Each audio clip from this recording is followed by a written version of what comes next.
तर इथे कढई ठेवलेली आहे। कढई छान अशी गरम झाली की त्यामध्ये आपल्याला तेल कडकडीत गरम झालं की कढीपत्ता छान असा तळला की त्यामध्ये कांदा टाकायचा आहे। इथे मी 2 कांदे बारीक असे चिरून घेतलेले आहेत। छान अशा परतून घ्यायचे आहेत, आपल्याला तेलामध्ये फ्राय करून घ्यायचा आहे। कांदा छान असा परतला गेला की त्यामध्ये आपल्याला लगेच टोमॅटो टाकायचा आहे। टोमॅटोसुद्धा मी 1 मोठा घेतलेला आहे, बारीक चिरून असा घेतलेला आहे। तो सुद्धा छान असा परतून घ्यायचा आहे आपल्याला। परतून झाल्यानंतर ह्यामध्ये आपल्याला हळद टाकायची आहे अर्धा चमचा, चवीनुसार मीठ टाकायचं आणि घरगुती लाल तिखट टाकायचं। छान असं परतून घ्यायचं आहे आणि इथे मी 2-3 तास असा अख्खा मसूर भिजवून घेतलेला आहे। तो छान असा मी यामध्ये फ्राय करून घेते।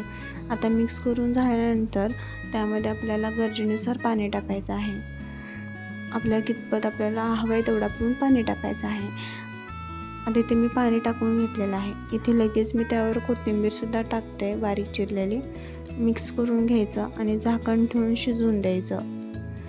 आता आपला मसूर बघा छान असा शिजलेला आहे। थोडीशी मी पाणी ठेवते, थंड झाल्यानंतर घट्टसर येतं, त्यामुळे थोडंसं पाणी ठेवून द्यायचं आणि लगेच आपल्याला त्यावर कोथिंबीर टाकायची आहे बारीक चिरलेली आणि आपला अख्खा मसूर तयार आहे खाण्यासाठी।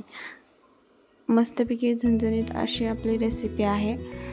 कुठलंही वाटण न टाकता आपण अशी रेसिपी तयार केलेली आहे। आजचा व्हिडिओ आवडल्यास व्हिडिओला लाईक, शेअर आणि सबस्क्राईब नक्की करा।